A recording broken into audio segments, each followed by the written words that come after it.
Nós vamos continuar criando, então, as nossas tabelas dinâmicas. Nós já temos para o indicador de faturamento, de lucro e também do valor com custo fixo.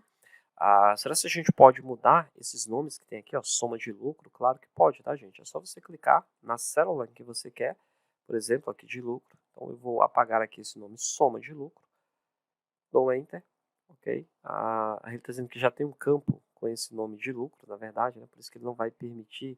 Mas não está permitindo porque já tem um campo, né, dentro da tabela dinâmica que aparece esse lucro. Então, se eu colocar aqui, ó, lucro 2, só para vocês verem que ele permite você fazer as mudanças, ok? O que ele não permite é os nomes ficarem iguais, por exemplo. Tá? Então, faturamento, vou colocar aqui também. Se eu pedir faturamento também, ele vai dar a mesma informação por conta da tabela que a gente está utilizando. Você está dizendo, Max, mas eu não estou encontrando aqui faturamento. É em base da tabela, né? Porque para ele isso aqui virou uma tabela dinâmica. Então ele vai jogando esses nomes aqui. É só para vocês verem que tem como a gente fazer sim algumas alterações. Aqui, por exemplo, em custo fixo, eu vou colocar somente custo fixo. Vamos ver se ele aceita. Acho que sim, que não tem nada com esse nome. Opa, também não deixou. Então, vou colocar aqui custo fixo 2 e aí ele deixa para nós. Bom, mas vamos continuar o que a gente estava fazendo, que é criando aqui as nossas tabelas dinâmicas para depois a gente criar o nosso dashboard. Vou copiar mais esse cara, ok? Vou dar Ctrl C no meu teclado, Ctrl V no meu teclado e ele aparece aqui como custo fixo.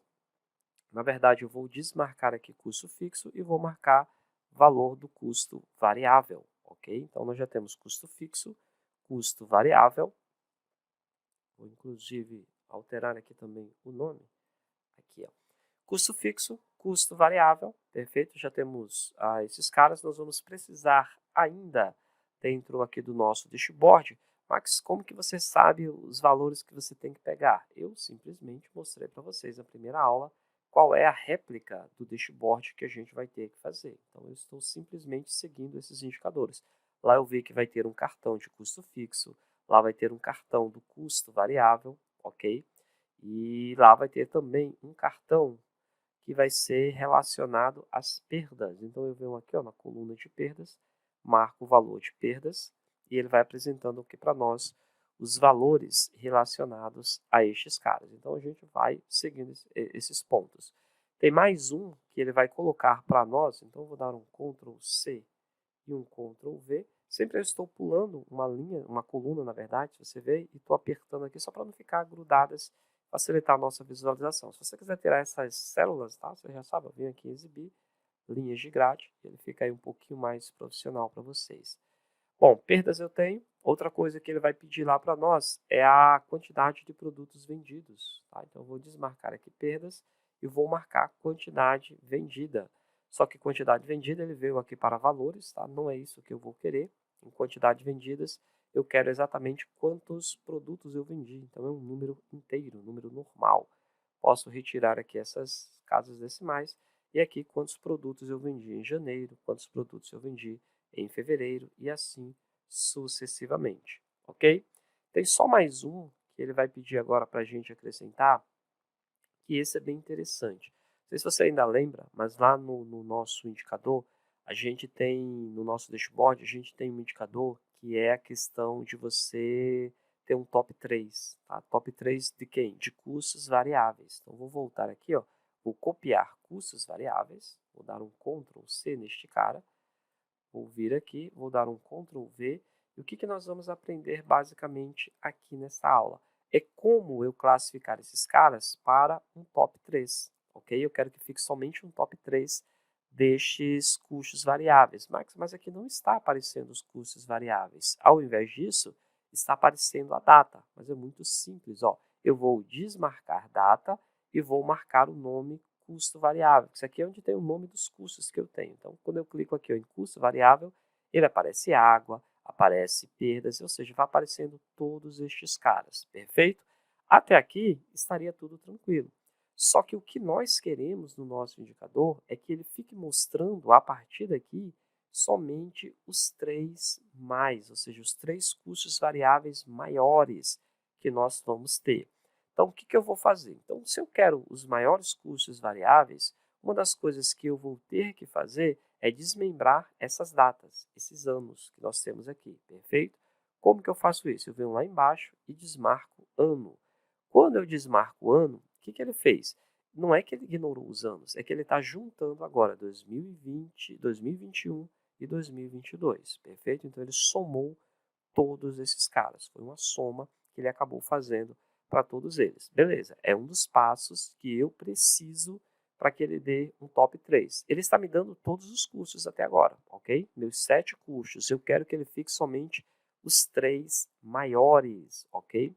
Então existem várias formas para a gente fazer isso. Uma forma bem interessante e mais prática para você é você vir aqui, ó, onde você está no rótulo, que são os nomes das categorias. Você vem nessa seta que está apontando para baixo, ok? A gente pode ver aqui nos filtros de rótulos, aí você vai ver várias formas de você fazer filtros desses caras. Embaixo aqui também você tem, ó, filtros de valores, ok? Então vamos lá, deixa eu recapitular. Você vai ver aqui, ó, nos filtros do nome da categoria que você quer, os 3 maiores, né, os 3 mais. Você aperta essa setinha para baixo, você tem como filtrar o rótulo, beleza? Não é isso que eu quero. E eu tenho como filtrar os valores. Então você pode colocar igual a, é diferente de, maior que. Lá embaixo, se você reparar, você tem um top 10, ó, os 10 primeiros. Então eu clico aqui em 10 primeiros e ele vai perguntar, Max, você quer os primeiros quantos? Por padrão, geralmente é o top 10, né? Ou 5, se você quiser, top 5. Eu quero top 3, então eu vou diminuir aqui até o número 3, perfeito? Aqui, só para você ter uma ideia, tanto vale para você colocar os 10 primeiros, quanto os 10 últimos, tá? Se eu quisesse aqui os 3 custos variáveis que menos deram custos, na verdade, né? Os 3 menores custos variáveis, eu colocaria aqui nos últimos. Então, ele ia pegar os 3 últimos valores, os 3 mais baixos, claro. Só que eu quero os 3 mais altos, os 3 primeiros. Itens, beleza, posso manter. Aqui ele está perguntando, você quer que eu classifique baseado em quê? Eu estou dizendo que pode manter isso aqui, ó, valor do custo variável 2, que é baseado no valor, beleza? Você poderia ter outras opções, se a gente tivesse aqui uma tabela dinâmica com mais colunas. Aqui ele está dizendo, ó, eu vou classificar os 3 maiores baseado nesses valores, beleza? É exatamente isso que eu quero que você faça. Dou OK e ele já ficou os 3 maiores, perfeito? Só que ainda não está na ordem, né? Se você reparar aqui, ele não está na ordem, ele está 88 mil, 39 mil, 177 mil. Mas aí ficou fácil, tá? Aí você pode fazer esse filtro simplesmente selecionando e vindo aqui, ó, classificar do maior para o menor, né, do Z para o A, ok? E ele já veio aqui para você. Então agora eu tenho matéria-prima, 177 mil, embalagem, 88 mil e energia, 39 mil. São os 3 custos variáveis maiores que eu tenho aqui no meu processo.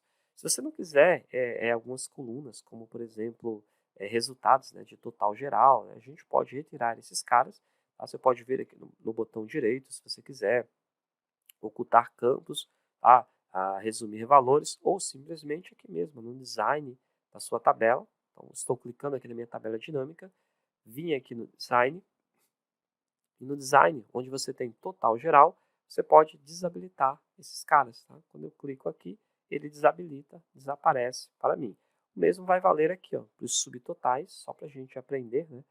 Nos subtotais, por exemplo, se você não quiser ficar aparecendo esse subtotal aqui, ou se você quiser esse subtotal aqui embaixo, né? Esse subtotal é de 2021, se você reparar. Tá? Então, se eu vier aqui, ó, design, e subtotais, por exemplo. Subtotais, não mostrar subtotais, ele vai desaparecer com este cara. Mostrar subtotais no final do grupo, ele vai sair aqui de cima e vai para baixo. Observe. Clico e ele veio aqui para baixo. Beleza? Então, 2021, janeiro, ele somou todo o ano e deu o valor total aqui para nós. Então, você pode brincar um pouco com esses subtotais, inclusive se você não quiser, tá? Não mostrar subtotais, você clica aqui, ele desaparece. Lá no final, todos eles vão ter um total geral. Se você não quiser esses totais gerais, vocês desaparecem. Eu não vou retirá-los, porque nós vamos usar exatamente esses totais gerais para o nosso dashboard. Tá? Nós vamos criar uma réplica, na verdade, para esses caras. Bom, gente, está tudo pronto aqui na minha tabela dinâmica, tá? Para montar já o nosso dashboard. Isso aqui, repito, a tabela dinâmica serve, claro, para você criar dashboard também, mas serve para você fazer análises aqui. Os nossos dados, eles são dados não tem muita coisa, né, muita informação, então talvez você não consiga ter muitos dados relacionados a isso. Se eu tivesse aqui o nome do produto, por exemplo, e eu colocasse aqui, acrescentasse, ele ia dizer em janeiro quantos produtos eu vendi, se fossem vendedores, quantas pessoas ou quem foram as pessoas que venderam tais coisas. A gente faz mais testes de tabelas dinâmicas em outras planilhas que a gente for fazer futuramente. Neste momento, vamos ter que focar em nosso dashboard, que é o que a gente vai começar na próxima aula.